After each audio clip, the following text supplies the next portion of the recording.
Good morning, good afternoon, and good evening. On behalf of the Nepal Institute for International Cooperation and Engagement, it gives me great pleasure to extend a warm welcome to our distinguished chair, fellow scholars, and participants who have joined us through Zoom and are watching us live on YouTube.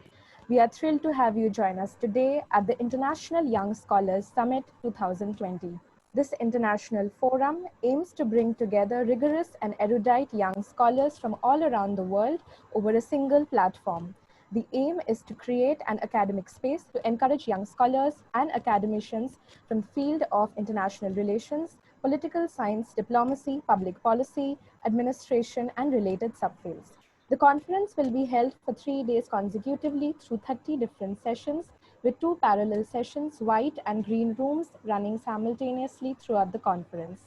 The conference will feature 275 scholars from 25 different countries who will be delivering their presentations and sharing their understanding with us.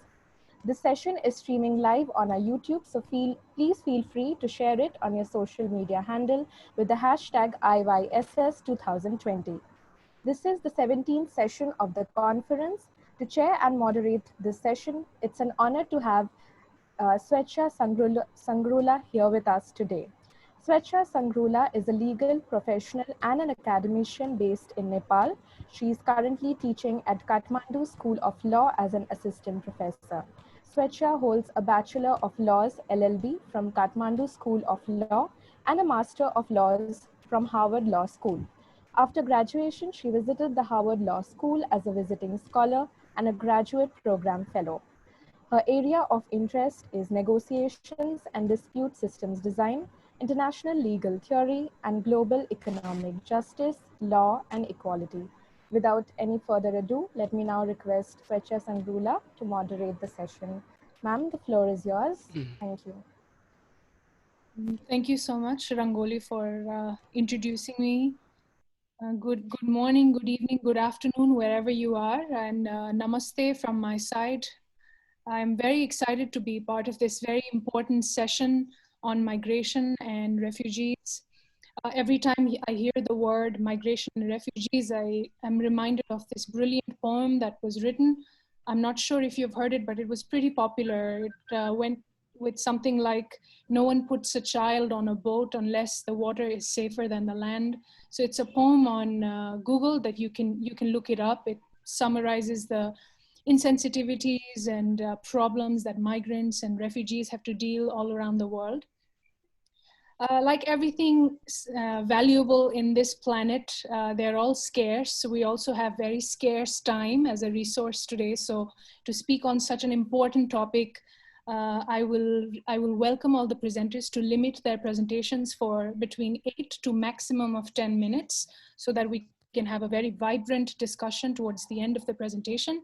And Ernest Hemingway, a great literary scholar, once won praises for writing a short story of only 6 words. If you're curious about that, you can also look it up. So that only reminds us that a lot of important things can often be expressed in very few words. So please forgive me if I interject if we're running out of time.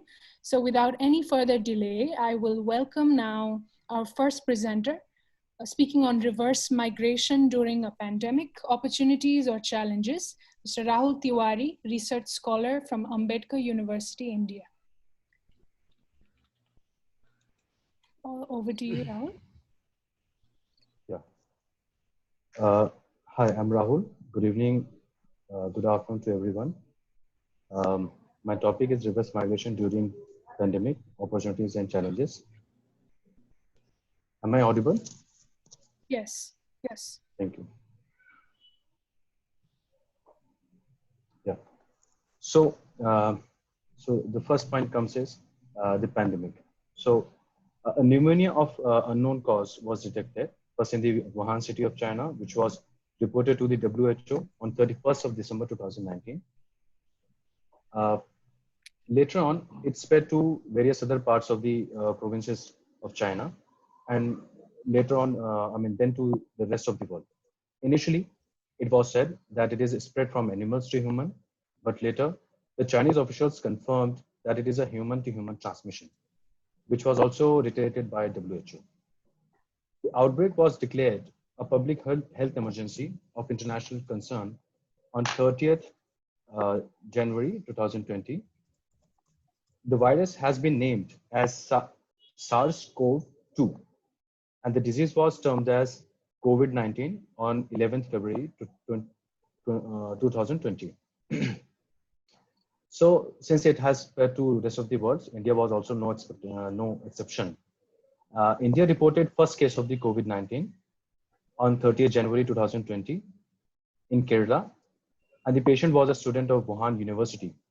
Later on, it spread to other parts of the India. The total number of confirmed cases on 24th of March stood to 564, that was around 600. Owing to the growing number of cases, various states took different measures of shutting down offices, schools, universities, libraries, etc. So no other alternative to break the chain of coronavirus was there, but the lockdown. So the Prime Minister of India, Shri Narendra Modi, announced nationwide lockdown from 25th March 2020 to 14th April 2020, which was later extended by respective periods. If we are not able to curtail it but it was said by the Prime Minister, if we are not able to curtail it in 21 days, then India will go back to 21 years. He explained it took 66 days for the number of infected cases to rise to 1 lakh in other countries, but it took only 11 days for the next 1 lakh cases to emerge. And it took just 4 days for the third 1 lakh cases to appear. This indicates the speed at which the coronavirus was spreading. He further added, we have no other option to flatten the curve. So that's why the lockdown was enforced in the country of India. India's lockdown and various other issues, challenges. India stood still as all the activities were suspended, except hospitals, bank, ration, ATMs, and other areas which were very important or highly significant regarding day-to-day life. Post-COVID-19 lockdown, thousands of daily wage laborers belonging to the informal sector had been leaving their cities in droves. They have no other alternative but to return to their native villages or their places. They were left with no other public means of transport since all the transportation was suspended. These laborers had no choice but to cover hundreds of kilometers either by rickshaw, e-rickshaws, tempos, milk vans, trucks, and even on foot. India witnessed the largest migration since the partition of the country, that was 1947. Airports, rail and bus stations, factories, markets, offices, schools, restaurants, hotels and playgrounds had to fall silent immediately. The irony of the fate is that when these nation builders sought a little assistance and help from the country in their quest to reach their humble abode, we failed to provide them food, shelter, and convenience to many of them. So now the term migration comes over here. So what is migration? Migration is defined as the movement of people from one place to another across the political boundaries, national, whether it is internal or international.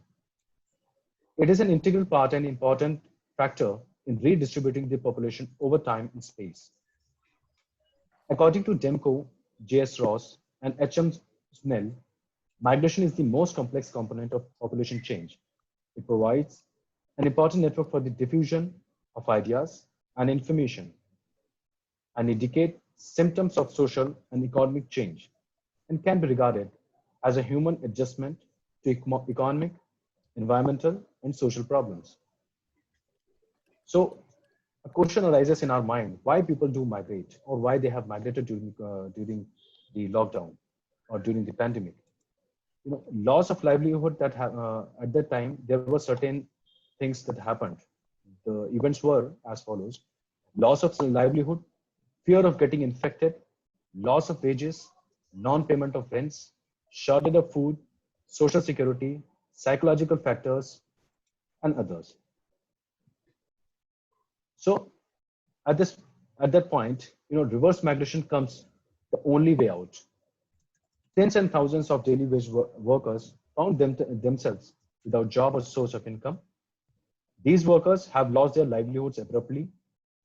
The trains, buses, which should have carried them home, were suspended during lockdown. Some traveled by tempos, rickshaws, and etc. Some traveled for 100 of kilometers, while others covered more than 1,000. If that were the only option, they would rather die in their homes, seeing the light of recognition in the eyes of their family members.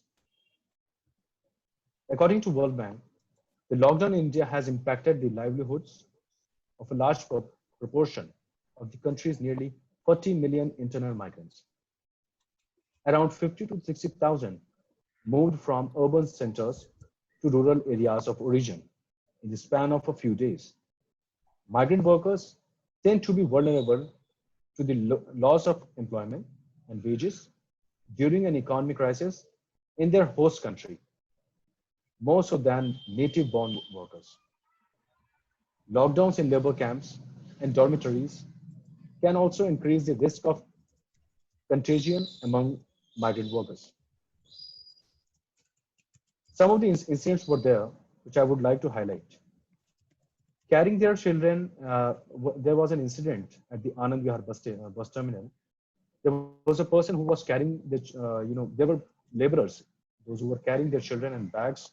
Migrant workers, bags, including women, were standing in a long queue of about 3 kilometers in front of the Anand Vihar bus terminal. Aurangabad rail incident was there, where about 16 migrant workers were killed. They were probably sleeping, or probably they were sleeping at the railway track.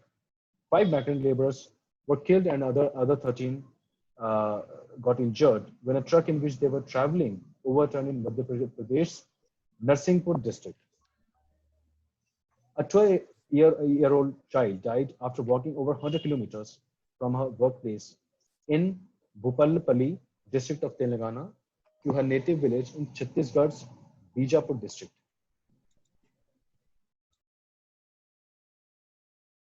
At this time, the government, or during the lockdown and during this pandemic, there were certain opportunities too, which were like vocal for local.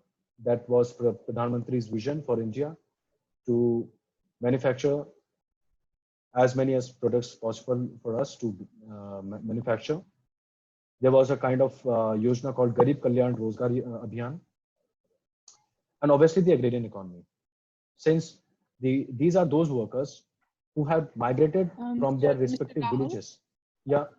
Rahul, could you please conclude? I'm sorry. Yeah. We're running out of time. So yes, sorry. Okay. Yeah, this was the last point.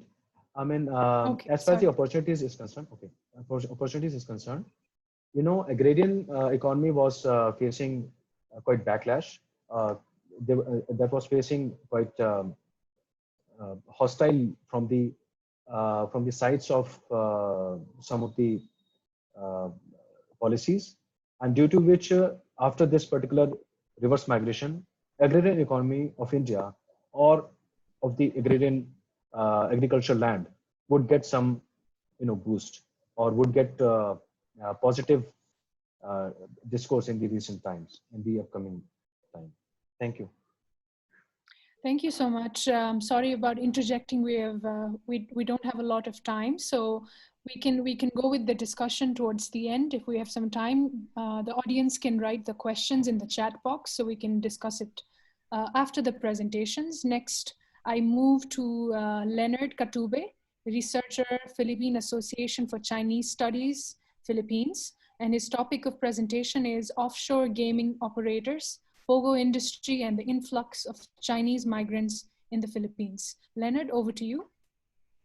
Okay, thank you very much. Mabuhay from the Philippines. And before I start my presentation, allow me to thank the Nepal Institute for International Cooperation and Engagement for this opportunity to share my research interests together with young scholars. A good day to all participants across the many platforms wherever you are currently viewing this event.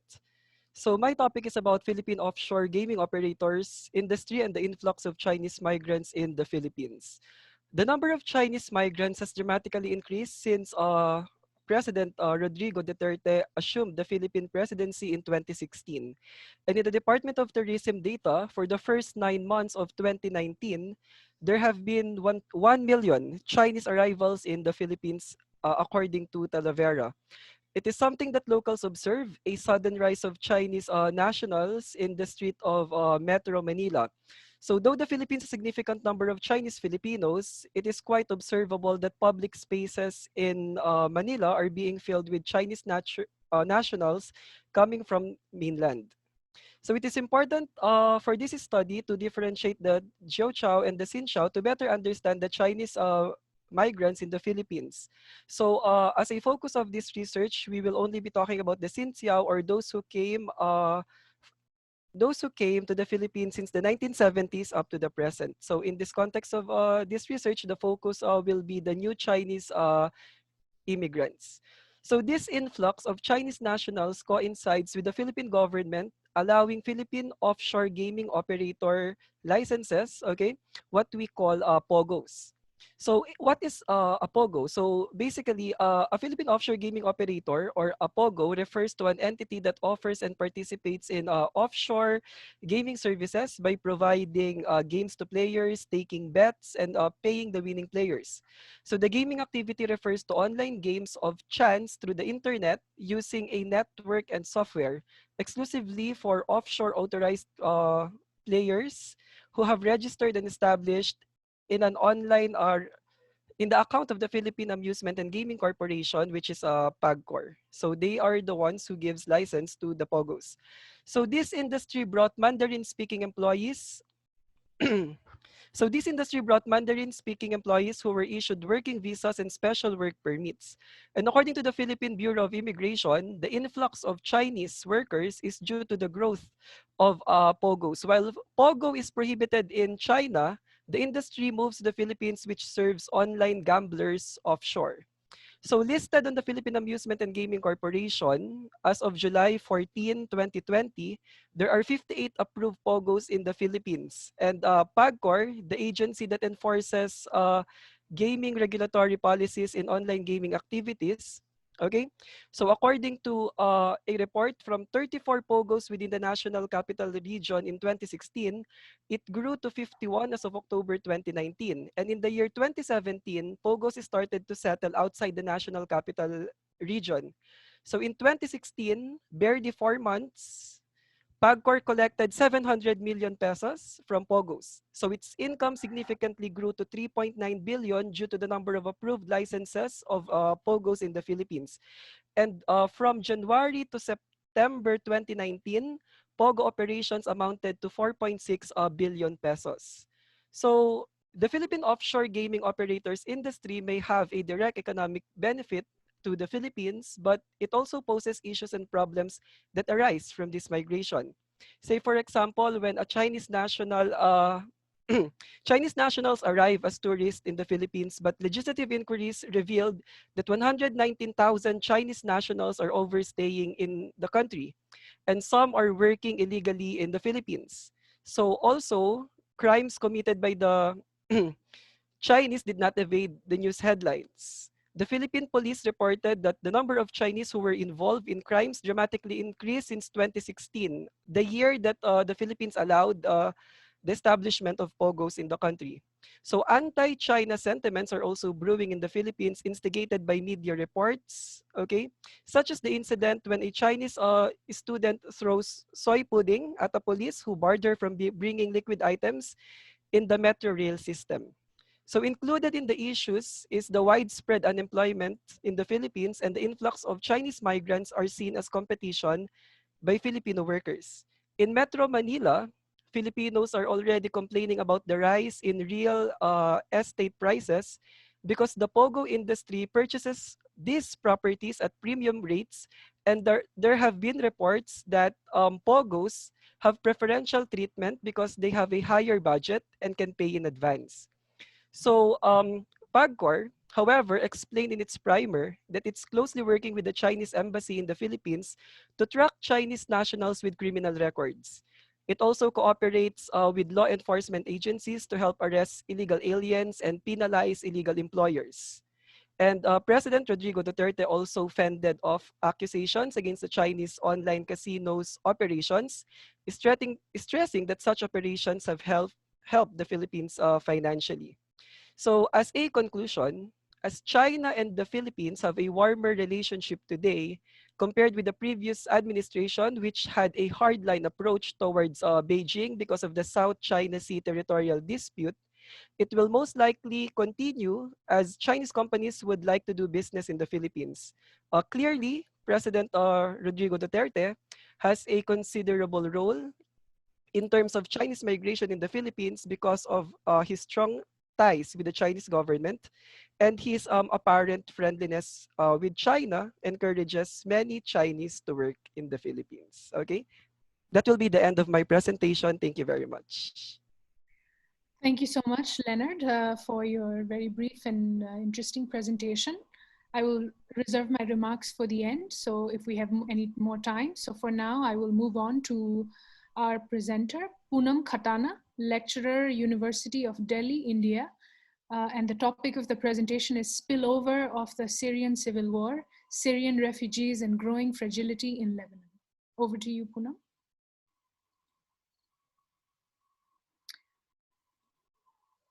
Poonam, please unmute yourself. Okay. Thank you. Am I audible now? Yes. Yes. Thank you so much. As chair, like she already introduced my topic. So it's spillover of Syrian Civil War, Syrian Refugees and Growing Fragility in Lebanon. And as you know that Lebanon, it's been news for a month, like after having the recent explosion that happened in Beirut. So I'm going to focus on that how Syrian refugees in particular and Syrian civil war in general became a very important factor for making Lebanon fragile. So the Syrian uprising, which began in 2011 with a peaceful protest demanding political and economic reforms, transformed into a violent civil war, witnessing regional and international ramification, and it resulted in tragic loss of lives and massive displacement of people both within and outside Syria. So if we talk about like how like half the million people, like almost half the million people, they lost their lives. More than 7 million people, they witnessed internal displacement, and around 4.8 million people, more than that, Syrians flee to the other neighboring countries of Lebanon, Jordan, Turkey, Iraq, Egypt, and some of the countries of Europe. So Syrian Civil War, it became the biggest humanitarian crisis of the recent history. The neighboring countries exhibited the spillover of Syrian Civil War. However, Lebanon witnessed the serious repercussion. As we know that Lebanon is a very small country, had the population of 4.4 million before the arrival of Syrian refugees. So out of the more than 4 million people who fled Syria, more than 1 million registered as refugees took shelter in Lebanon. So they surpassed around 25% of Lebanon's population. And there's a very important fact that this massive influx of Syrian refugees, largest in proportion to its size, and hence Lebanon became the country with the highest per capita concentration of refugees worldwide. And furthermore, the growing sectarian tensions, political turmoil, increasing presence of local and transnational extremist groups, and the involvement of the regional and international actors in Syrian civil war made already weakened Lebanese state more fragile, both politically and economically. And moreover, the involvement of Hezbollah in the Syrian civil war, despite the adoption of Babda Declaration. So Babda Declaration was basically the official policy that Lebanon opted in United Nations Security Council that they won't go, they won't get involved into any regional conflicts. So this was basically particularly focusing on the Syrian Civil War, and the involvement of Hezbollah in that, it created the political crisis leading to the presidential vacuum and the parliamentary elections, which got postponed many times. So the proxy war between Iran and Saudi Arabia in the Syrian conflict has exacerbated the polarization in the Lebanese politics, and the violence near Syria-Lebanon border has made the situation more difficult from the security perspective, and the influx of Syrian refugees in large numbers has put a severe political, economic, and social strain on Lebanon because majority of the Syrian refugees, they belong to the Sunni sect, and thus created the fear of the demographic imbalances. And they actually, as I talked to Professor Imad Salame during my field trip to Lebanon, so he told me that it is not like the Syrian refugees, they undermined it, but yes, definitely they have exacerbated the differences in its confessional polity. So, in 2013, like Prime Minister Najib Mikati, he resigned. Then in 2014, Prime Minister Tamam Salam, like he finally formed the cabinet. But it is a very important fact that there was presidential vacuum for almost 29 months, and it was only in October 2016 that Michel Aoun, he was elected as the new president of Lebanon, and it was recently in 2018, May 2018, that parliamentary elections held in Lebanon since 2009, which was supposed to held in 2013. So it halted elections 3 times, like in 2013, 14, 17. So, and the complex nature of Lebanese system. So finally, the Saad Hariri, he became the new prime minister after 2018 elections, but the complex nature of Lebanese politics, it did not permit Saad Hariri to form the government, and it almost took like 9 months to form the government. So, and initially the absence of this strategic decision making characterized the initial attitude of the Lebanese government towards the influx of Syrian refugees, and they even didn't label Syrians as displaced or de facto refugees and denied to call them refugees. Initially, they opted for the open door policy. They allowed Syrian refugees freely, but as the number crossed more than 1 million, so a feeling of insecurity and of the kind of the fear on other factors in Lebanon. So it became very prominent in Lebanon because Lebanon already the presence of Palestinian refugees can be seen as a form of 1948 and 1967 wave, and they have become the permanent feature of Lebanon today. So people and the government, they were having the fear that we should not want Syrian refugees to become the permanent reality of this country. But as I talk to many Lebanese, they are very much having the negative attitudes towards Syrian refugees, that they won't go back and they should go back to their country. The Syrian government, they should take care of their population. So the presence of Syrian refugees, it basically pushes for the re-examination of the weakness of the Lebanese state. And considering the economic implications, since Lebanon is basically, it intensified the weakness of the Lebanese economy, and because Syria is not only an important trade partner to Lebanon, but it also provides a significant transit route, and Lebanon is an import-driven country. They do not manufacture anything, so that's why the country is so much in fragility, and the pandemic, it created so much chaos. And according to World Bank, they highlighted that 25% of the Lebanese population, they lived below the upper poverty line of the $4 US dollar per day before the arrival of Syrian refugees, but their arrival deteriorated the condition, and it pushed around by 2016-17 around 170,000 Lebanese citizens into poverty, and more than 2 million people, they are into a situation of vulnerability. due to their the Syrian refugees presence. And if I talk about the unemployment, the 1 in every 5 Lebanese, they are suffering from unemployment, and it reached to 18 to 20% after the arrival of Syrian refugees, which was around 11% before 2011. And the country, the economic situation in country is so difficult, become the indebted country with more than 148% to its GDP ratio. That is so much. And even the GDP, it was like before the Syrian Civil War, like it was around 8%, and then it reached to like 2%.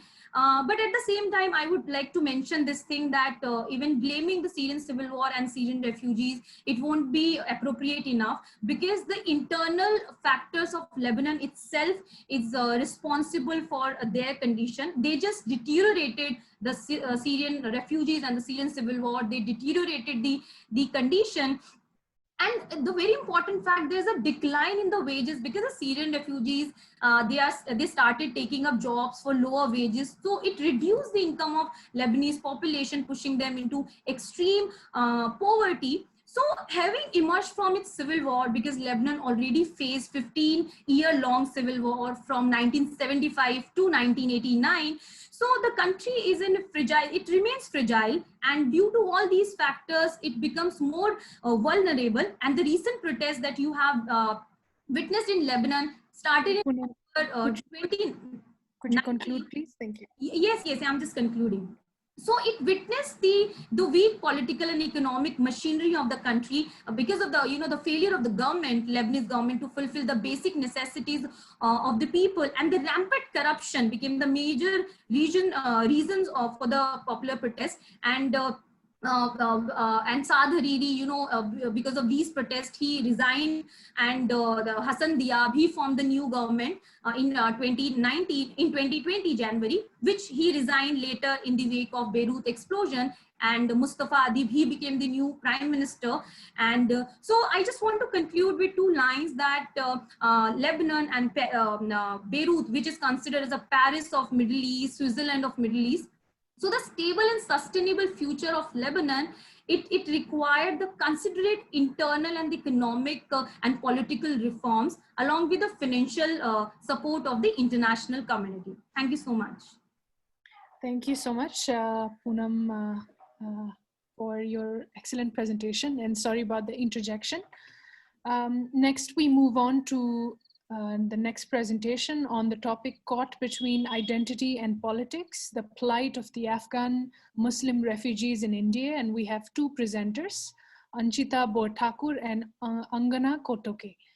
Pardon my pronunciation error if there are any, but over to you. Thank you, Chair. But due to poor internet connectivity in my place, I won't be able to switch on my video. My sincere apologies for that. But first of all, we'd like to thank NICE for giving us this opportunity to express our point of views. Now, to begin with the topic, we'd like to give a brief historical description about the movement of people between Afghanistan and India, that it traces back to history. Even some of the rulers of Delhi Sultanate period were Afghans in descent.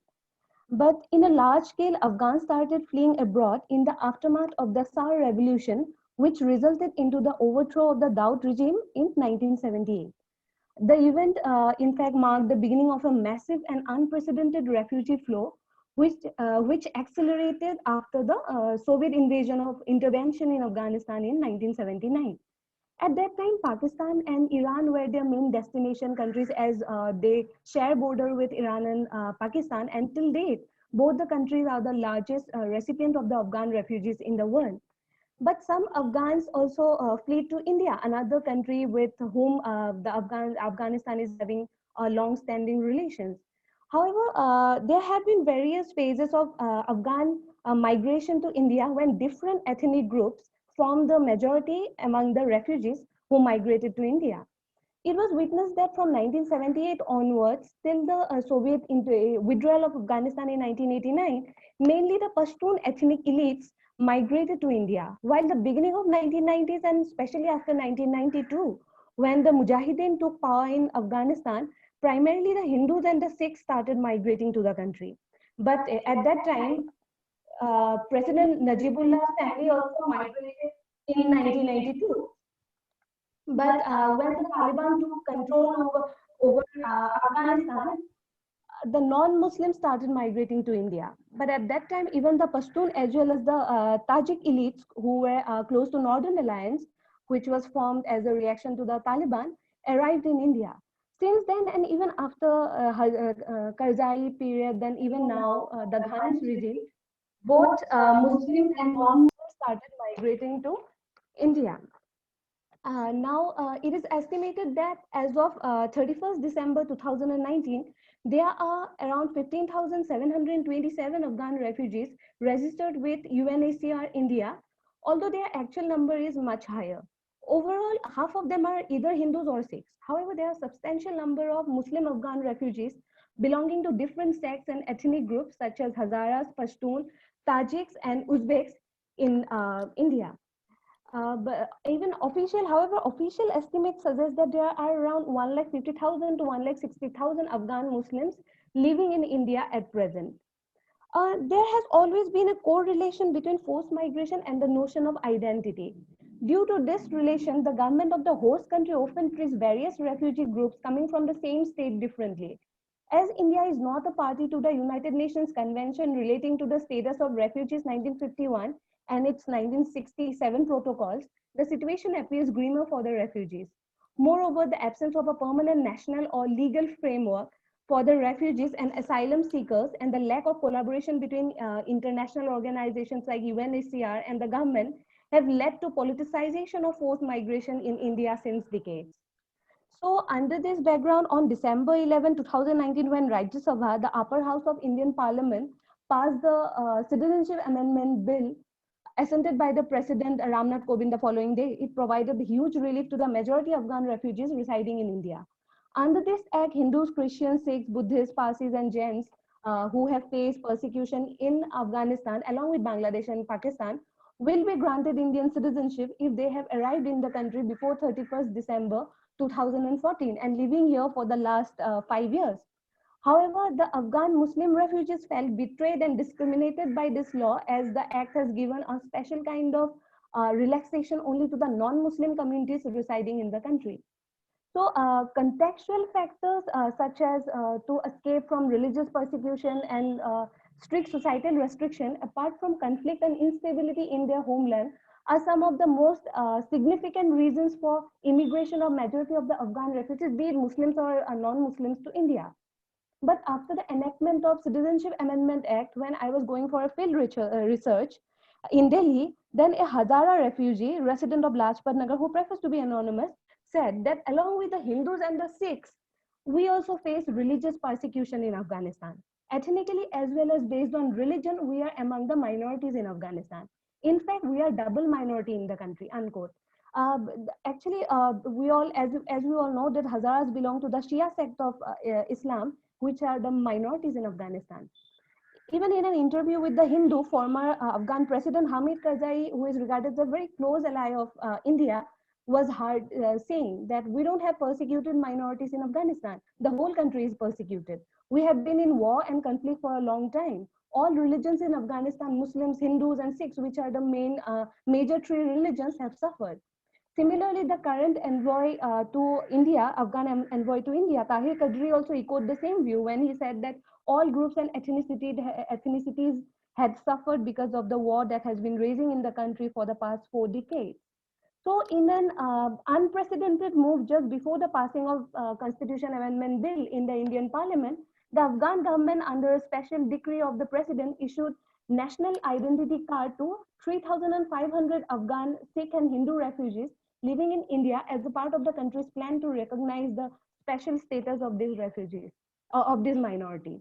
So in this scenario, it is feared that India is on the verge of damaging its age-old cordial relations with the people of Afghanistan, as the Citizenship Amendment Act directly discriminates against the Muslims, who are the highest sufferer, probably the highest sufferer of the decade-long war in the country. Nevertheless, the issue of refugee has always been a politicized one in India. But with the new law came into force, the Afghan Muslim refugees are in a dilemma now.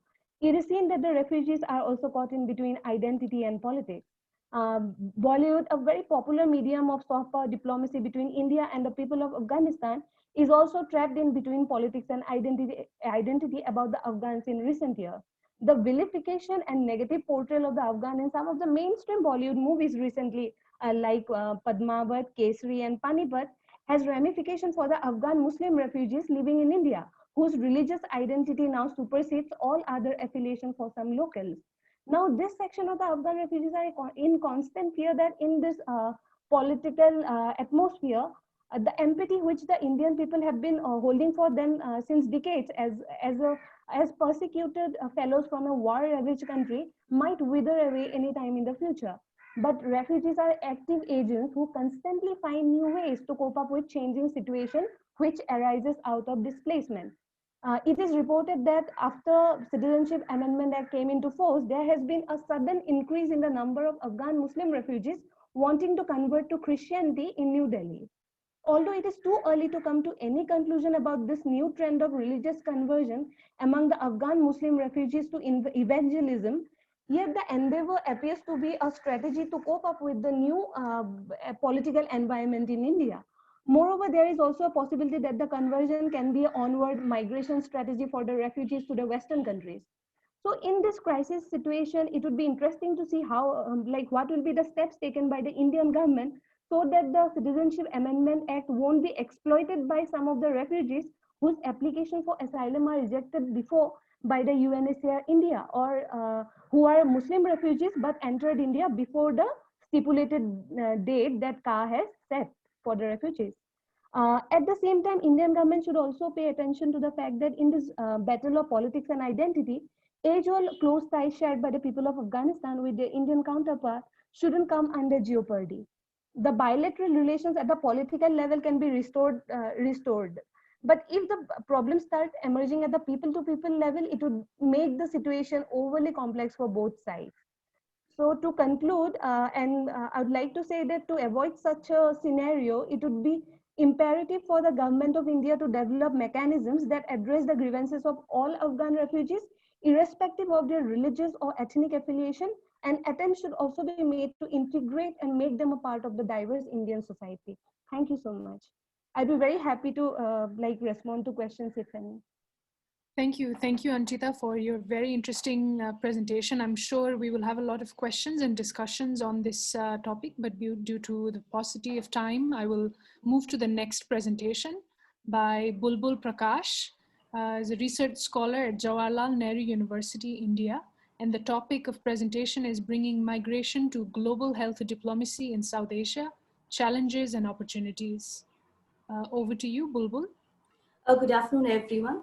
First of all, I'd like to thank the Nepal Institute for International Cooperation and Engagement for taking this effort to organize the International Young Scholars Summit 2020, especially during this uncertain and unprecedented times. I guess I'm audible to everyone, am I? Yes. Thank you. So, as the chair said, I'll be presenting on bringing migration to global health diplomacy in South Asia, challenges and opportunities. So, global health diplomacy can be defined as a multi-level negotiation process that shape and manage the global policy environment for health. Health diplomacy and the health of refugees and migrants are intrinsically linked. Traditionally, the health of refugees and migrants was rested on the control of infectious diseases, malaria, tuberculosis, non-communicable diseases, etc. Countries with higher health equity have succeeded in providing better health coverage for migrants. According to the World Health Organization Report 2018, many South Asian countries lack a comprehensive health strategy or a national health policy for migrants. South Asian countries are very far from achieving adequate protection for migrants across borders. Most of the migrants to urban India rely on unqualified medical practitioners and spend a huge proportion of their earning in seeking healthcare services. Undernutrition and inadequate immunization coverage for children are responsible for the high frequency of mortality rates among them. So when you look at migration through the health lens, it means that the existing political and technical consensus on good practice can be used, and it highlights the deep and fundamental human dimensions of migration. which are easily obscured when policies are discussed without reference to the impact on human health and well-being. The refugee and migrant health has in fact become a specific and politicized area of health diplomacy, which on the one hand shows political forces representing the benefits of globalization, the human movement, and on the other hand, shows the sovereignty of the nation state and challenges to refugees and migration. Though migration policies do exist in countries such as India, health is not mainstreamed into it. The lack of separate data relating to major health issues or challenges in the region also poses a major risk. The existing health concerns of refugees and migrants should have to be addressed more extensively than just during emergency situations. Ensuring access to health systems throughout the different stages of migration and in accordance with the needs across the life course is fundamental to delivering the right of health for refugees and migrants. The literature available lacks a connection between health diplomacy, governance, multi and cross-sectoral action for health and well-being. The WHO European region had been particularly active in its commitment to coordinate and develop foreign policy solutions at the local, country, regional, and global levels. According to the ILO report 2018, it estimates that 15% of the migrant workers in the world comes from South and Southeast Asia. So the health planning across boundaries and migration corridors needs a comprehensive and flexible monitoring network that is tightly orchestrated by all stakeholders and collaborators. The Emphasis Project 2014 on Migration, Health and Dignity in South Asia proposed the need for a grassroots feedback prior to the introduction of cross-border migrant services, and it has been recognized in order to adapt to growing conditions and needs. The Public Health Foundation of India 2018 report delineated that almost none of the government agencies have databases pertaining to migrants updated over time. There's also a failure of a shared definition of migrants at the international level, and it has become difficult to stratify details on the legal status of migrants. There's also been limited study on the rising mortality and morbidity rates and the increasing social stigma from host countries when health services are provided to them. Often, the information available doesn't differentiate between documented and undocumented labor migrants. The undocumented labor migrants often face increased barriers accessing healthcare as they are unable to access health insurance and are fearful of being caught if presenting at a healthcare facility. In the case of South Asia particularly, most literature available are mostly on labor migration to Middle Eastern countries and not on cross-border mobility. Therefore, there's a necessity for bringing immediate attention to cross-border mobility, especially from Bangladesh and Nepal to India and likewise. The porous borders and the categorization of foreign employment poses the major risk. The fear for disclosure of their illegal status makes them approach private health services, though expensive. There is a need to indulge in political mapping of various stakeholders involved and integrating them into a single regional framework for the protection of migration of the migrant and refugee health crisis. Appointing of health attaches, who are considered the key diplomats in global health diplomacy, depending on the ratio of migrants and refugees, is another step. Other aspects include probing more into the health records, specifically for migrants and refugees, for improving the quality and continuity of care, describing their characteristics, and discussing their reported strengths and weaknesses. The role of international organizations such as World Health Organization to address the challenges of global health diplomacy in South Asia would be explored regarding the same. The major recommendations that we could suggest includes the need for the government to ratify global migration-related conventions, to incorporate health as an essential and non-negotiable component in bilateral and multilateral agreements, and to develop a regulatory mechanism to effectively monitor the activities of recruitment agencies and medical testing facilities to make migration process more migrant-friendly rather than state-friendly. Thank you. Thank you so much, Bulbul, for your presentation. I'm sure we have lots of good questions coming towards you towards the end. Now we move on to the next presenters. Shruti Banerjee and Balu Ramu from the students from Bharati Dasan University, India. And their topic of presentation is a global study on refugee and migration issue with special highlight on displaced women, a critique. Over to you, Shruti and Balu.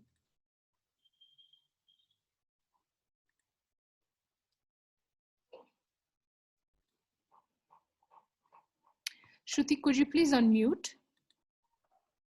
Great. Hello. Yes. Yes, am I audible? Yes. Yes. Good afternoon, everyone.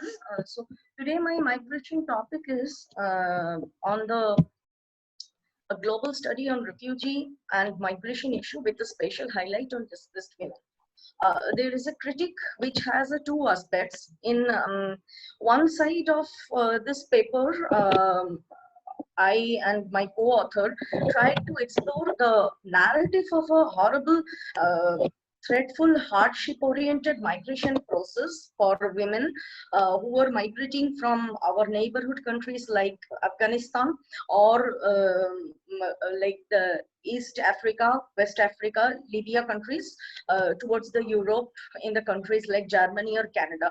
So in this paper, the main intention is to portray a very realistic narrative of this whole process of migrating journey of these women. What kind of spine-chilling, dreadful, horrible migrating journey and the exploitation, sexual abuse in the transit, in the process of migration, these women are facing in the hand of smugglers, in the hand of like officials of immigrants, and in the detention in transit.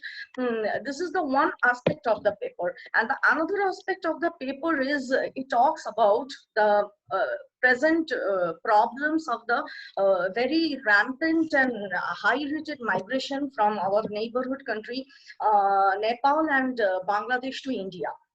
So in these two aspects, this paper deals with a clear objective to give some recommendations so that a global holistic infrastructure-based migration policy for women migrants and women displaced women and refugee women can be established at global level, where all migration rights under United Nations can be portrayed with a proper trained officials who will be implementing this policy, so that the migrating for women doesn't become a threatful process which puts them under sexual exploitation, forced prostitution, trafficking with the domination of smugglers.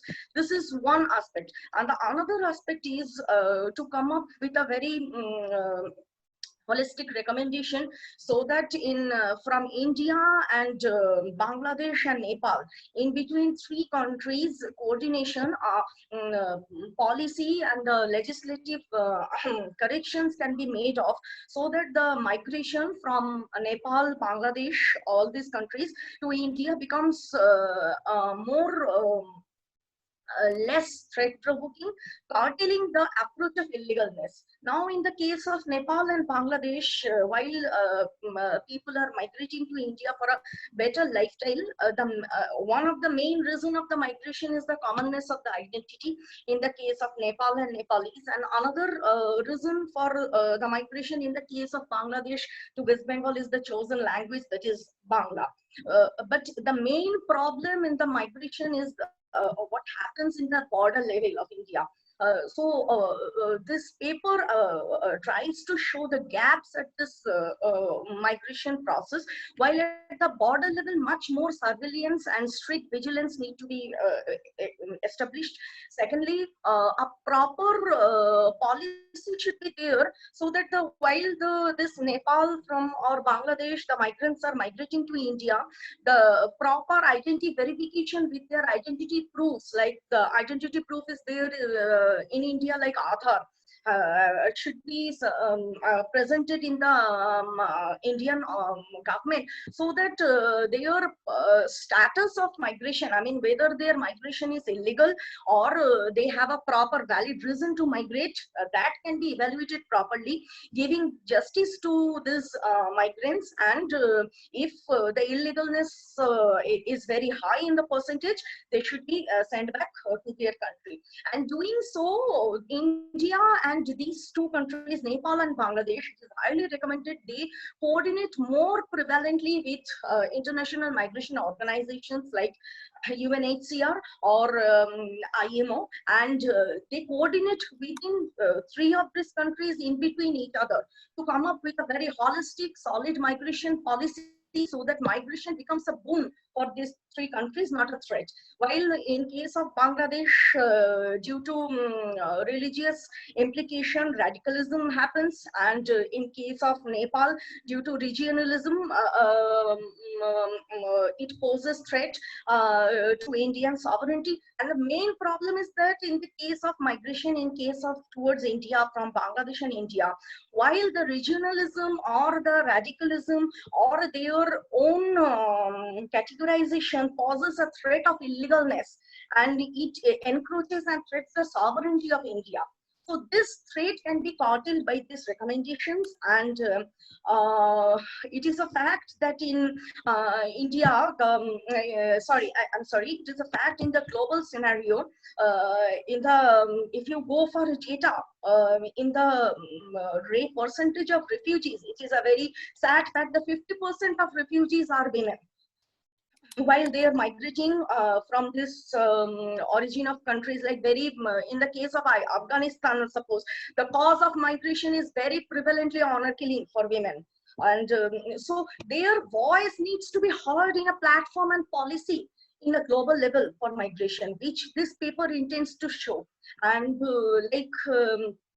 in the case of Libya, the prostitution, trafficking, poverty, that is a very rampant reason for migration. So this dominance of smuggler in the global level, in the case of women's exploitation, while migration becomes a strategy for them to make out a business, in the case of trafficking, these threats needs to be removed, which this paper intends of. And another reason for this paper is it needs to show the remittances or the profits this women in the way of domestic, like in world level, the domestic worker women, international migrants are very high level. So they are contributing in their original country GDP generation, in their family and community well-being. So their voices and their achievements through migration and their struggle needs to be heard to the world, which this paper intends of. And the time is very less, so I tried to make it really brief. Thank you. Thank you so much, Shruti. We have some requests for questions in the chat box, but we will only be able to take these questions once we are done with all the presenters. So thank you for your patience. Next up, we have Vishak Matthews, Associate Media Producer, Thomson Reuters. Refugee and migration in Middle East is the topic of the presentation. Over to you, Vishak. I think Vishak has not joined. If she is there, please let us know. Please send us the message. I think we can't see her. So maybe we have to move. So, right. In the meantime, we can go on with the next presentation by Dr. Begum Burak, French Institute for Anatolian Studies, Turkey. And the topic of the presentation is Syrian refugees in Turkey. Over to you, Dr. Begum. Yes, I am here. Thank you for giving me the talk. I'm going to talk about Syrian refugees, but I need to show the audience my presentation. So is it possible we are uploading to it. reflect it on the screen? Yes, we are uploading it. It's take a few seconds. Maybe I can also share it, but I have never done it so far, so I just asked you to do it. It's getting ready, so just few seconds. You can see now. Okay, thank you very much. Now my topic is, as you see, about Syrian refugees in Turkey. So how we will, I want to move it, okay. So you will move the presentation, right? Yes, if I share, I have to move it. Okay, thank you very much. First of all, I want to talk a little bit about Syrian Civil War. We all know that 9 years ago, Syrian Civil War broke out back in 2011, and the main reason behind the civil war was Arab Spring. And still, there is no military victory in the Syrian Civil War. There seems no question of peace coming from a military intervention. Just a moment. Could you give me a second? Okay. So I don't want to talk much about Syrian Civil War because you all have some idea about what's going on in the region. In the course of time, many actors got involved in this conflict, and like Russia, USA, and even Turkey as a neighbor of the country became involved in the crisis. But refugee issue has been one of the most important problems that emerged as an issue in Turkey's agenda. Syrian refugees, according to United Nations data, Syrian civil war caused the worst refugee crisis in the world in the last 20 years. Since the onset of the war, almost 5 million Syrians have left their homes and have sought refuge in countries such as Turkey, Lebanon, Jordan, Egypt, and in some European countries. However, we all know that the European countries didn't welcome Syrian refugees. Turkey has accommodated almost 20% of the refugee population in more than 20 camps. Refugee camps and centers. In Turkey, there are well-developed refugee camps, and some of them are also known as centers. Turkish, English, and Arabic language courses are offered at community centers for both children and adults. We also name these centers as community centers. They organize social and cultural events in order to foster harmony between local people and Syrian people. And also these enhance the socio-cultural skills of the beneficiaries.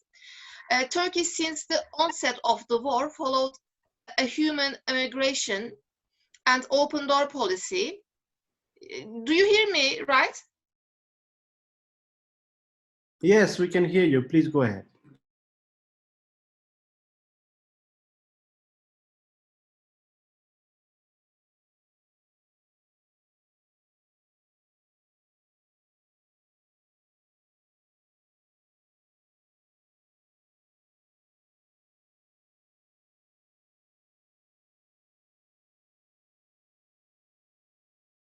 $800 applications for asylum have reached the European Union, but these numbers are, have been updated. I unfortunately I found the numbers belonging to 4 years ago. I can say that to lead a more comfortable life, Syrians sought immigration to Turkey and also in some parts of Europe.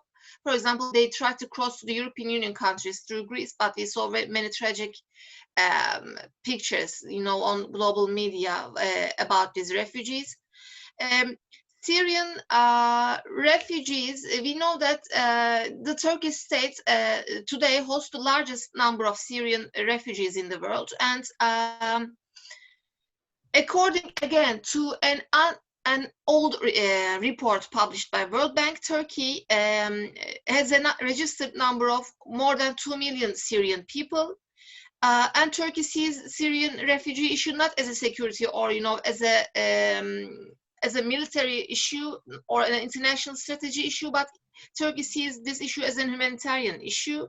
Again, I'm going to give you some numbers, but these numbers, I have seen some different numbers. 7 years ago, Turkey has hosted some like 600,000 refugees, and almost 200,000 of them living in refugee camps. We can say that the refugee camps built by the Turkish authorities are very impressive.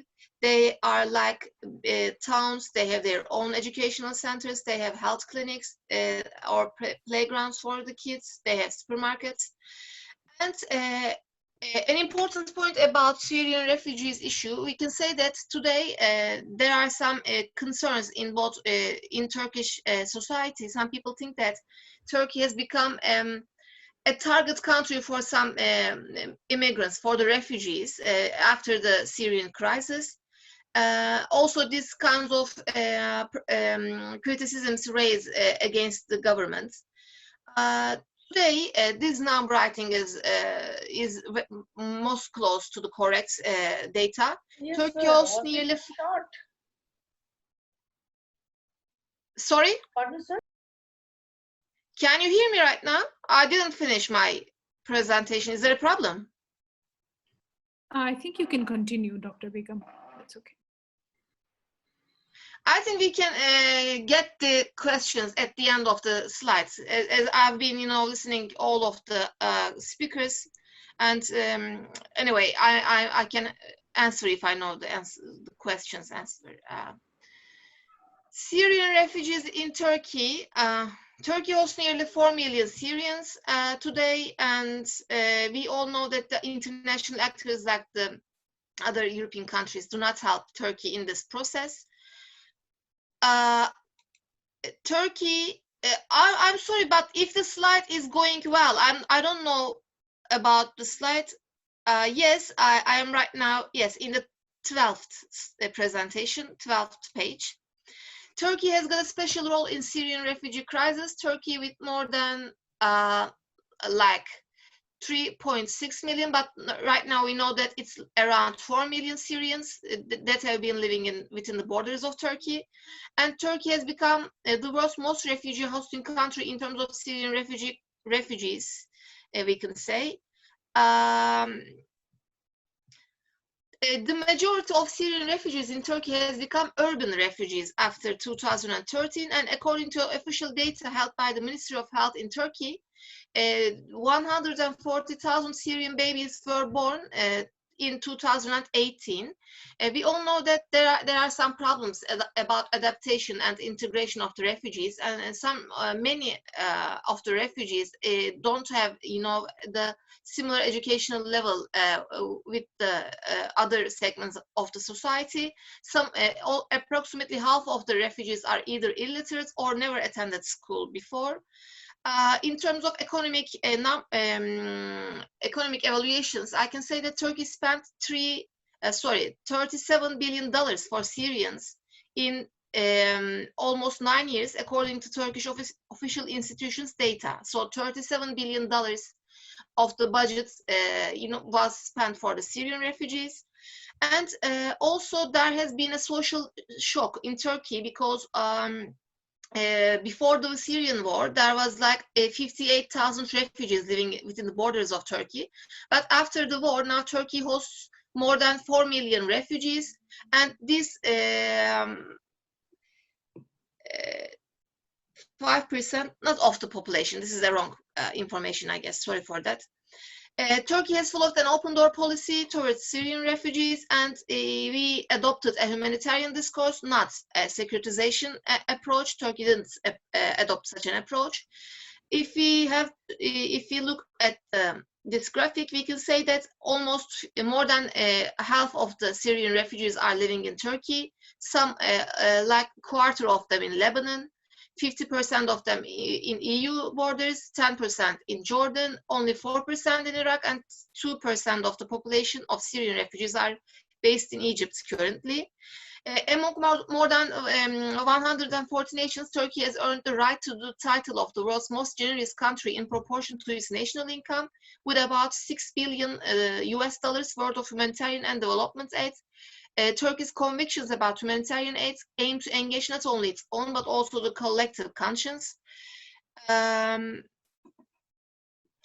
I think I have made all the slides. I have made my presentation, so I hope it gave some idea. Thank you, Dr. Begum. I'm not sure if we had a question, but we will go to the questions after we finish all the presentations. So thank you for your patience. Now I will go to the last presenter. For this evening, we have Fernanda Vazquez Vela, lecturer at the Metropolitan Autonomous University, Mexico. And the topic of her presentation is South-South Migration, Experiences and Adaptations of South Asians in Mexico City. Over to you, Fernanda. Thank you very much. Good morning, good afternoon, good evening, everyone. It's a pleasure to be here with you. First, I would like to thank Dr. Kamal Jeswar nice and all the team that is involved in this organization. It has been an extraordinary event. Well, I will present to you, let me share my presentation, an ongoing research that I'm doing. Okay. That connects some theoretical ideas. What is important first is to locate the decision of a migrant to move outside his or her country in a multidimensional explanation, not only economical terms. To see the category of migration more dynamic. Second, the focus on how migrants' networks are constructed. Looking at migration from the lenses of migration network theory allow us to see a migrant as individual with agency, capable of deciding and organizing things, a human being that is solving problems and takes action in all his or her journey. Third, to look at migration from a South-South perspective allow us to make visible certain flows that have been there for many years, but the North-centric trend studies did not let us see them. For some authors, De Haas, Castles, Besolini, and Johnson, this trend is not related to the distribution and movement of global migration. The number of people moving within the less developed areas of the world are not less than the one going to more developed countries. Even though there is an ongoing discussion around how to conceptualize the South, and for this research, it is important to look at the migration that is happening between countries that does not have an important asymmetric power relationship between them due to the extreme economic or social differences. The Mexico-US transmigration corridor is the largest in the world, with over 12 million migrants, women, men, and children, followed by that between India and the United Arab Emirates with 3.3 million. The first one has been a traditional south-north flow of migrants, mostly Central Americans, but also people from Asia and Africa, which finally this final destination is the United States. Recently, we have seen that these migrants, due to the US sealing of its borders, have to stay in Mexico indefinitely, creating a South-side migration phenomenon. The South Asian community is almost invisible in Mexican migration figures. Since 2015, many Indians and Bangladeshis on their way to the US border have been staying in many places, especially in Mexico City. We don't have specific figures for this segment of low-educated skilled workers or persons. We know that has been increasing because we have detention numbers. In 2015, Mexico detained more Africans and South Asians than ever. But it is new that South Asians are migrating to Mexico. How they do it, how is the process of adaptation and their contributions to the country? Let's look at the migration experience of my informants. Dr. Surendra P. Verma is part of those high-skilled or professional migrants highly valued outside India. Dr. Verma is a professor researcher at the Institute of Energy Research in the National Autonomous University of Mexico. He arrived from India in 1970s as a student. He was part of an exchange program that allowed him to do research in the volcanic Mexican areas. He stayed for 6 months in Mexico City, where he met his wife. After his fieldwork, he returned to India to finish his PhD with the idea of coming back to get married with a Mexican. He got married in Mexico City and in Delhi and started the documentation to nationalize as Mexican. This process took him time, but for him, and I quote, "was an honor to become Mexican." His research group started with Mexicans, but when Dr. Kalesha and Dr. Kumar arrived to Mexico to do fieldwork with him, he thought about creating a research group with the Indians. Since 2000, Dr. Verma has constructed an academic Indian migration network. It is important to point out that the academic group has no longer Mexican members. Arjan Singh's case is different. His family was from a town now in Pakistan that started a new life in India after partition. They were very poor peasants that start all over. He wanted to study and change his destiny as Punjabi peasant. He managed to study until high school and moved to Delhi to work in a restaurant and pay his studies. He started economics at Delhi University, but soon left it because he could not study and work at the same time. A friend in Delhi told him about some tales of successful Indians that traveled to the US. Arjun Singh, in his 20s, decided to migrate to the United States. He did not know how. He worked full-time in different jobs to save some money to start the journey. It seemed so far away, he says. He contacted some friends in Pakistan that helped him cross the border with India. In 1 month, he was already in Afghanistan. In Iran, some guys stopped him and robbed everything he had. His family managed to send him some money to eat and get to Turkey, where he could find a temporary job helping in a market. When he crossed Turkey after 5 months of journey, he started thinking about time, money, and distance. He stayed in Turkey longer enough to save money for buses and trains. He finally arrived in London, where a group of 6 helped him. He worked with them until he had resources to continue to the US. His friends arranged that he could get into a cargo ship. Without knowing where the ship was going, Arjun Singh got to somewhere in South America, where he got stuck for a while. He learned essential things to survive in Spanish and started experiencing discrimination and violence for being a Sikh and wear a turban. He does not know how he survived between towns, buses, trains. He thinks this period of journey lasted 8 months until he traveled on a cargo train to Mexico City in 1969. He was exhausted by that time. His Spanish improved very much and started creating Mexican friends that helped him. He found many temporary jobs with very low salary that helped him pay a room and have some food. Arjun Singh for the first time Guru Jogi Bhajan in Mexico City. Jogi Bhajan was the beginning of the American movement of the 3H, holy, healthier, and happier, and a mixture of between Hindu and Sikh spiritual practices and devotion, in which many Americans have been converting. In this group of people, between Mexicans and Indians, he met his wife and married her for some years later. Jogi Bhajan teachings helped him to turn the discrimination towards his religion into an opportunity. And I quote, "I learned everything and decided to be as my guru." Arjun Singh founded in 1980s with his wife a Sikh center in Mexico City. In 1990, the Mexican government accepted that there were other religions in Mexico besides Catholicism. The Mexican government accepted that there were, Arjun Singh represents Sikhism before the Mexican government now. It is really interesting to point out that Arjun Singh Center is now one of the several spiritual sites that have opened in Mexico.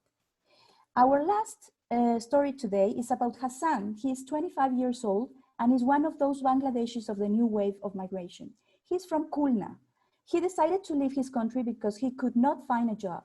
He heard about the lots of opportunities in the US, and he managed to raise some dollars. Among the various jobs he carried out, family loans, etc. He met somebody that connected him with an organization. They prepared everything for him, passport, visas, and took him to South Africa by ship. From there, he traveled with a group of people to Brazil. From Brazil, they took another ship to Ecuador. Much of Asian migration occurs in irregular ways, and their journeys are full of dangers. In the winter of 1996, 280 people from India, Pakistan, and Sri Lanka died in the sea between Sicily and Malta. For Rodolfo Casillas, there are organized networks of coyotes, traffickants, that take advantage of the international legal framework without violating it. And that is how they reach Mexico to prepare for the final destination, the US. Most of these migrants enter through Ecuador, a country that since 2008 issued a ministerial decree to allow free entry and stay for 90 days of tourists without visa. This made Ecuador a huge gateway to the continent, and migrant traffickers created traveling packages and strategies to use alternative entries like Brazil, Argentina, Uruguay, or Paraguay, depending on their migration laws. According to Casillas, there are transcontinental networks that reach operative agreements with Central America and Mexican traffic networks to incorporate these extracontinental migrants to their links and thus take them to the United States or Canada. Hassan has been living in Mexico City for 1 year now. He's part of the 50 Bangladeshis hired by an Indian to sell on streets some kurtas and samosas in some trendy neighborhoods with cafes and restaurants. One of his friends was already in this group before Hassan arrived in Mexico. Their constant communication by mobile helped him to get to Mexico City. Their boss gave them also a place to live in his storehouse. They know. Could you please conclude? I'm sorry. Sure.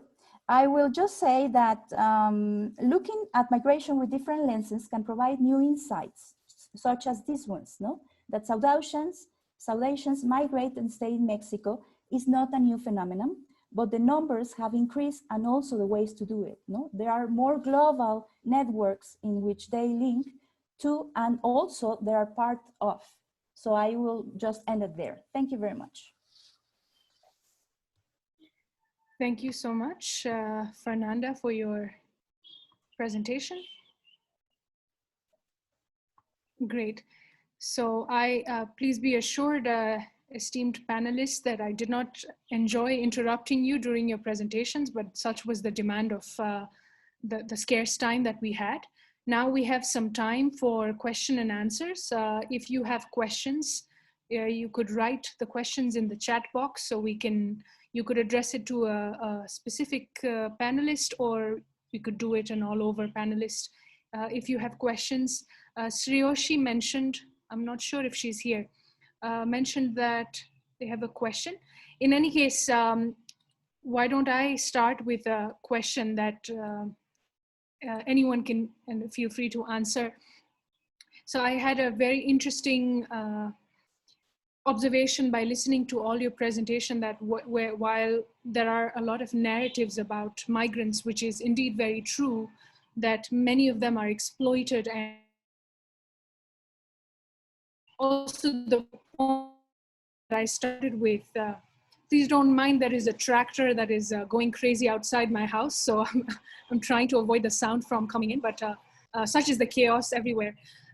But in my opinion, it's very true that a lot of migrants have horrible stories of exploitation, and when home chases them, it is then they leave home. But it was also refreshing to hear from our last presenter who talked about an agency-led narrative where migrants are not just seen as victims of circumstances fleeing from one place, but rather as a journey in which they explore their identity and go to new places and climatize there. And I think an agency approach about some questions like who gets to speak for the migrants? Are we the right people?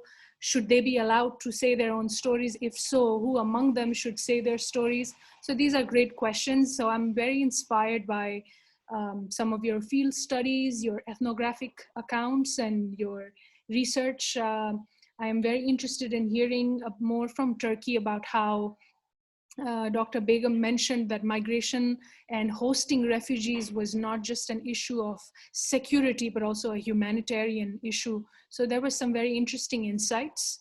My question in general to all of you is, in the Charter of the United Nations, there is, and also a lot of international documents in international relations, there is an obligation on states to be a good neighbor. So there is a principle of good neighborliness, which says that countries have to maintain good neighborly relationship between each other. How do you think this principle of good neighborliness gets impacted by the influx of refugees and migrants, particularly in a huge number? What does it mean then to become a good neighbor? So it's just a general question that I had. Anyone can answer, or if you have other questions, you can also ask. Okay, there are some questions. So that would be my first question. After that, we can go to the next question that's in the chat box. Yes. Yes, Dr. Begum. Yes. I saw a question as a private question, but if you want, I can answer it to Aish Gupta. Sure. Can you say the question so that everyone knows what the question was, and then you can answer it? Yes. Yes, of course. Aish Gupta, thanks a lot for your question. He asked me about Turkish government's initiatives for Syrian refugees. Actually, as I said briefly in my talk, there are some social and social community centers, and they gave the refugees language courses in order to make them in order to help them get adapt to the other segments of the society in an easy way. So the Turkish government offer language courses. Also, in terms of economics, if the Syrian refugees, in fact, not all the refugees, it's something related with the other foreigners, I think. If they buy a property from Turkey, they can also get citizenship from Turkey. These have some numbers, of course. If like $250 property purchase, they can get citizenship. But specific initiatives for Syrian refugees, when I read the question again, I can say that Turkey offered language courses. Also, there are some centers that help the refugees feel more comfortable with the other sectors, like courses for the housewives or for the children. But I'm not sure if I answered the question enough. I can say this. Thank you. Thank you, Dr. Begum. We have a question from Shreyoshi that has been specifically directed to Anchita and Angana. Can you read the questions in the chat box? It's quite a lengthy but a relevant question. Or would you like me to read it out for you? I'm going through it actually.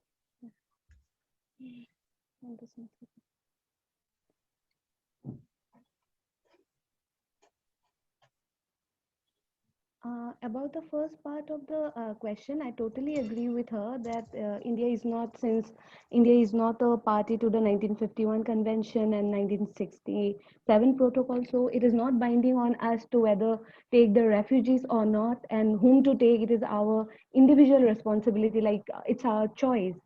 And about I totally agree with it. And about the second part.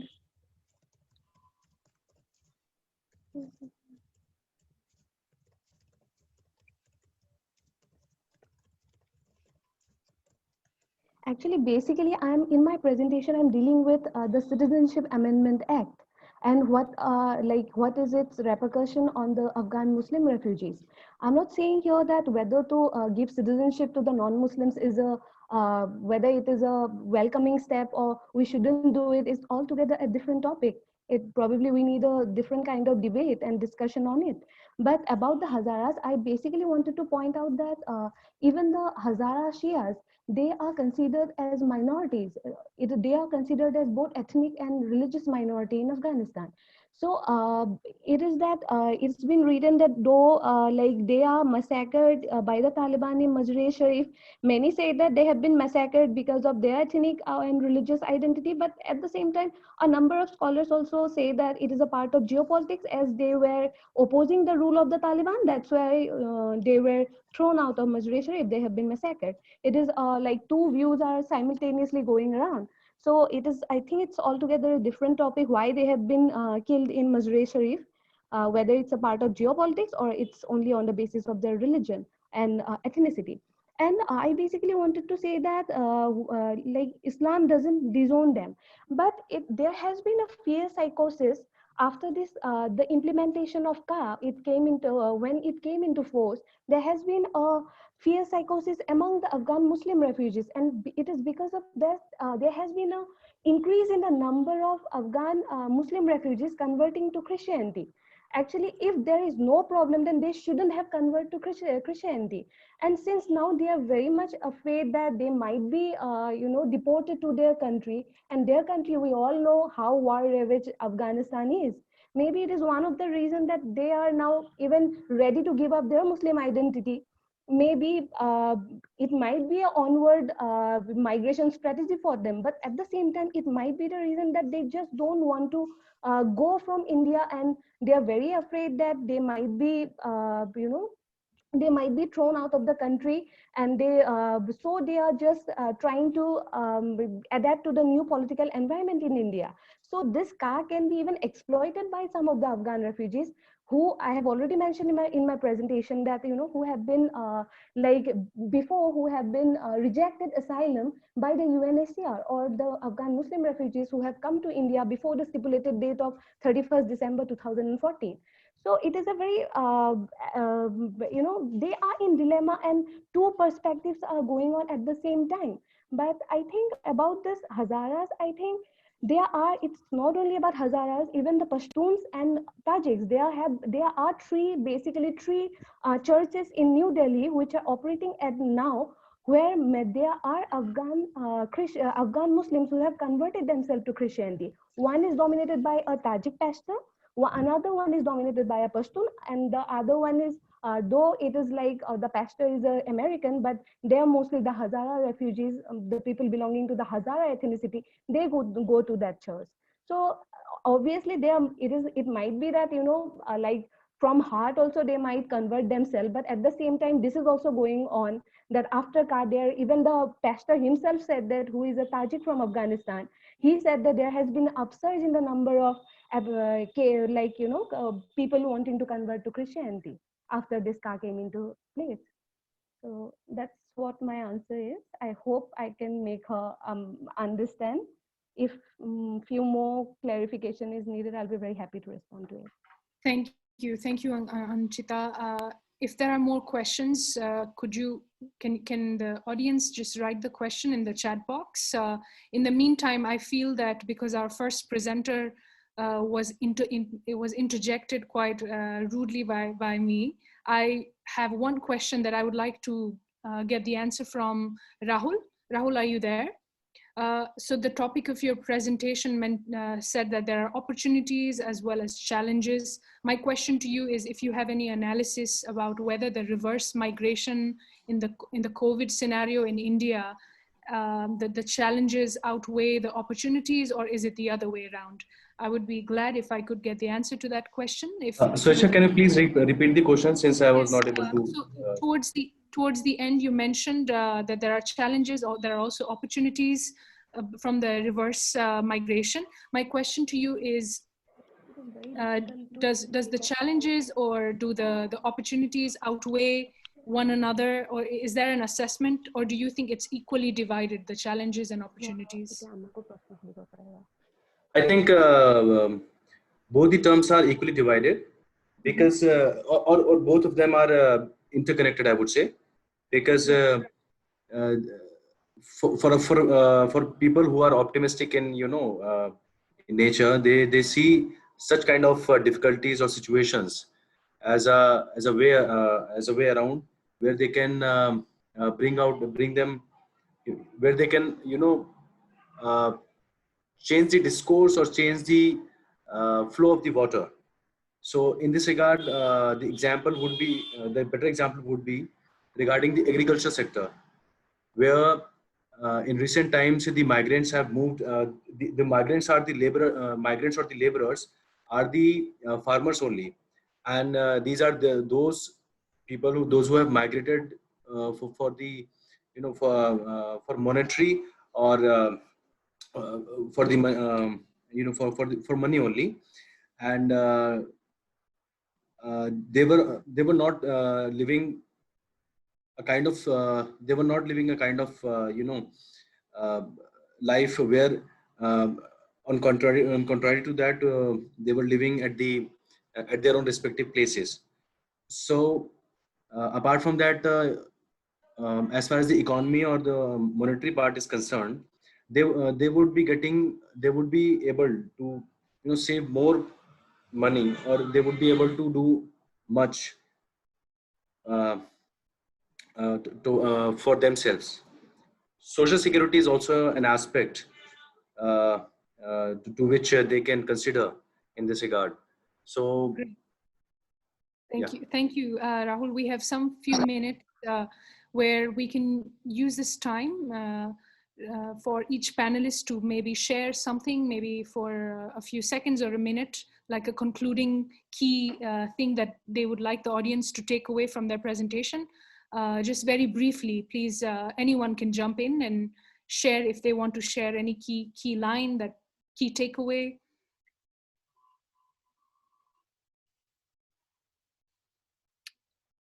Shruti, would you like? Yes.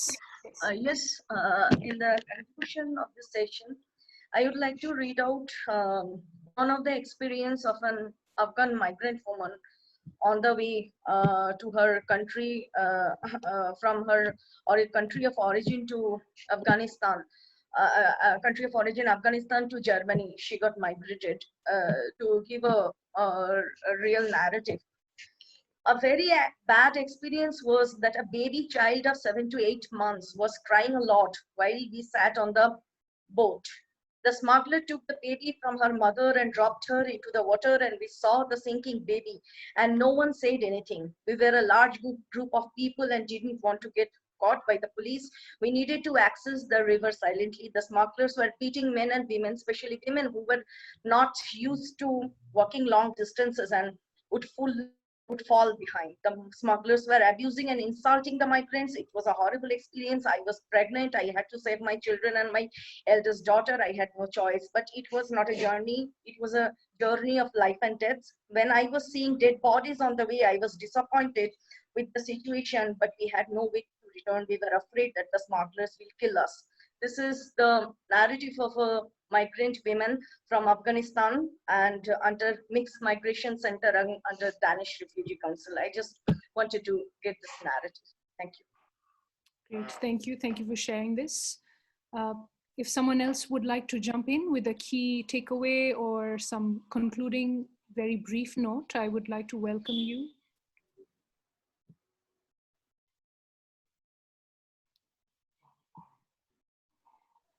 Okay, it seems. Yes, Dr. Sangroula, can I? Yes, Leonard, yes. Okay, I think countries should unify in combating discrimination against migrants. Hence, countries should empower migrants and societies to realize full inclusion and cohesion. That is my key takeaway from this panel. Thank you very much, Dr. Sangroula. Thank you so much, Leonard. There was one book that I recently read, written by an Oxford migration scholar, Martin Raz. The book is called The Price of Rights, Regulating Labor Migration and Governance. And the key takeaway in that book was, it was almost in a very cynical, pessimistic conclusion, but perhaps true, is that there is a trade-off between access to labor markets to migrants on the one hand, and ensuring equal rights to the migrants. So the book was based on the labor immigration policies about 40 high-income countries in the world. And Martin concluded that countries, a lot of high-income, especially Western countries that allow access to migrants to labor markets, do so on a condition that access is determined, it is affected by equal rights. So if they have to give more rights to the migrants, that would affect the number of migrants they would take in. So that got me thinking. Sometimes we think a lot about access and asking migrants to come in or welcoming them, but I think a more holistic approach should also be, once we let them in, what kind of treatment and obligation do we owe towards them? Can they be made to walk on a path towards equal rights or equitable rights? So that would be, okay, so the book name, I can write it in the chat box. It's called The Price of Rights by Martin Raz. I highly recommend this book because it's very realistic and pragmatic, and also asks us to wonder whether our narrative of who a successful or a good human rights abiding country in terms of migrants and refugees, what standards do we hold? Is it simply the fact that the countries let the migrants come in or refugees come in? Or should we hold them to a bigger, higher standard? So that is my concluding remark. So we have some discussion going on in the chat box. Feel free to read it. But otherwise, that brings us to the end of the session. I thank all of you panelists and audience for sharing what you have learned. I have learned a great deal. And as a student of law and philosophy, I think multidisciplinary studies greatly help my own work. So I commend your work and thank you so much for your presentation. Thank you. And thank you lastly to Nice and Rangoli for the introduction. Over to you, Rangoli, if there is anything you'd like to say. Ma'am, then I'll proceed with the vote of thanks. Yes. Distinguished chair, speakers, ladies and gentlemen, we have come to the end of the 17th session. It is my honor to propose the vote of thanks on behalf of NICE to all those who have graced us with their presence and contributed their parts to make this event a resounding success. First of all, we would like to express our profuse gratitude and sincere thanks to Ms. Swechhya Sangroula for agreeing to chair and moderate today's session. Our sincere thanks also goes out to all the speakers for being a part of the event and delivering such a comprehensive and convincing presentation. We're really honored to have had all the speakers with us here today. We would also like to acknowledge our gratitude to our friends from the diplomatic community, experts, academia, media, and different organizations. Finally, I must mention our deep sense of appreciation for the audience who participated in the webinar and those who watched us live on the YouTube channel. Thank you for your valuable time and attention and for making the session productive with your questions. We're truly honored to have had you with us this evening, and we hope to stay connected with you in the future as well. It has really been a pleasure. Please do join us for the next session. Thank you so much.